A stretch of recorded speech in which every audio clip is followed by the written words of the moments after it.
श्री वेंकटेश प्रपद्दि।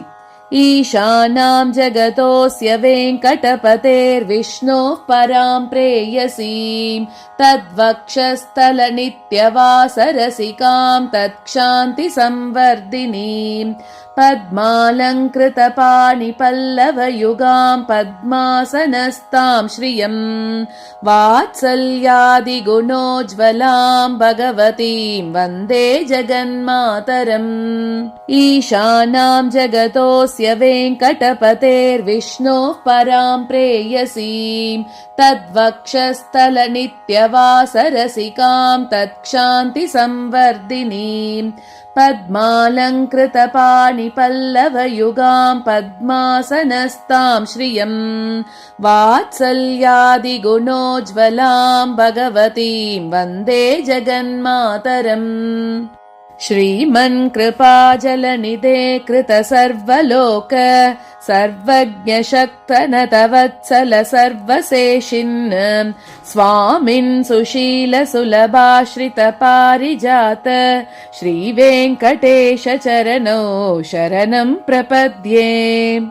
आनूपुरार्पितसुजातसुगन्धिपुष्प सौरभ्य सौरभकरौ समसन्निवेशौ सौम्यौ सदानुभवनेऽपि नवानुभाव्यौ श्रीवेङ्कटेश चरणौ शरणं प्रपद्ये। सद्यो विकासि समुदिद्वर सान्द्रराग सौरभ्य निर्भर सरोरुह साम्यवार्तां सम्यक्षु साहसपदेषु विलेखयन्तौ श्रीवेङ्कटेश चरणौ शरणं प्रपद्ये। रेखामयध्वज सुधाकलशातपत्र वज्राङ्कुशाम्बुरुह कल्पक शङ्खचक्रैः भव्यैरलङ्कृततलौ परतत्त्वचिह्नै श्रीवेङ्कटेश चरणौ शरणं प्रपद्ये। ताम्रोदरद्युतिपराजितपद्मरागौ बाह्यैर्महोभिरभिभूत महेन्द्रनीलौ उद्यन्नकांशुभिरुदस्तशशाङ्गभासौ श्रीवेङ्कटेश चरणौ शरणं प्रपद्ये। सप्रेमभीतिकमलाकरपल्लवाभ्यां संवाहनेऽपि सपदिक्लममाददानौ कान्ताववाङ्मनसगोचर सौकुमार्यौ श्रीवेङ्कटेश चरणौ शरणं प्रपद्ये। लक्ष्मीमहीतदनुरूप निजानुभाव नीलादिदिव्यमहिषीकर पल्लवानाम् आरुण्यसङ्ग्रमणदः किल सान्द्ररागौ श्रीवेङ्कटेश चरणौ शरणं प्रपद्ये। नित्यानमद्विधि शिवादिकिरीटकोटि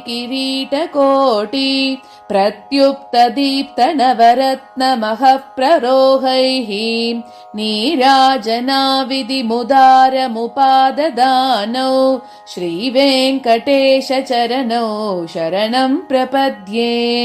विष्णोः पदे परमयुद्युदितः प्रशंसौ यौ मध्ववुत्स इति भोग्यदयाभ्युपात्तौ भूयस्तदेति तव पाणितलप्रदिष्टौ श्रीवेङ्कटेश चरणौ शरणं प्रपद्ये।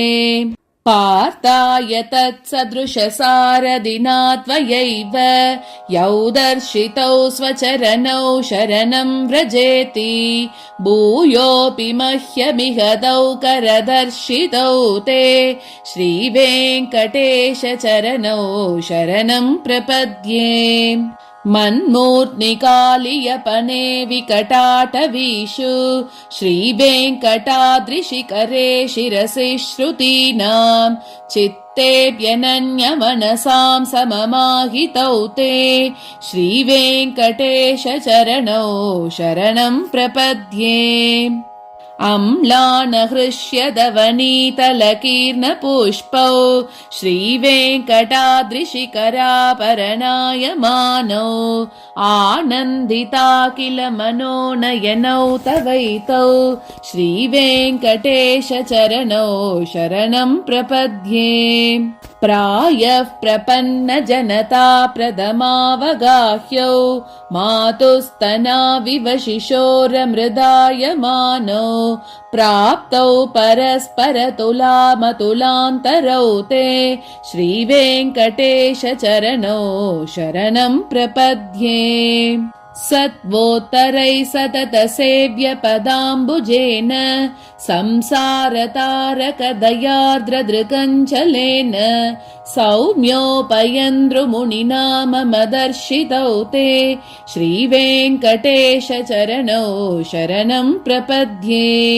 श्रीशश्रिया घटिकया त्वदुपाय भावे प्राप्ये त्वयि स्वयमुपेयतया स्फुरन्द्या नित्याश्रिताय निरवद्यगुणाय तोभ्यं स्यां किङ्करो वृषगिरीश न जातु मह्यम्। श्रीशश्रिया घटिकया त्वदुपाय भावे प्राप्ये त्वयि स्वयमुपेयतया स्फुरन्द्या नित्याश्रिताय निरवद्यगुणाय तोभ्यं स्यां किङ्करो वृषगिरीश न जातु मह्यम्।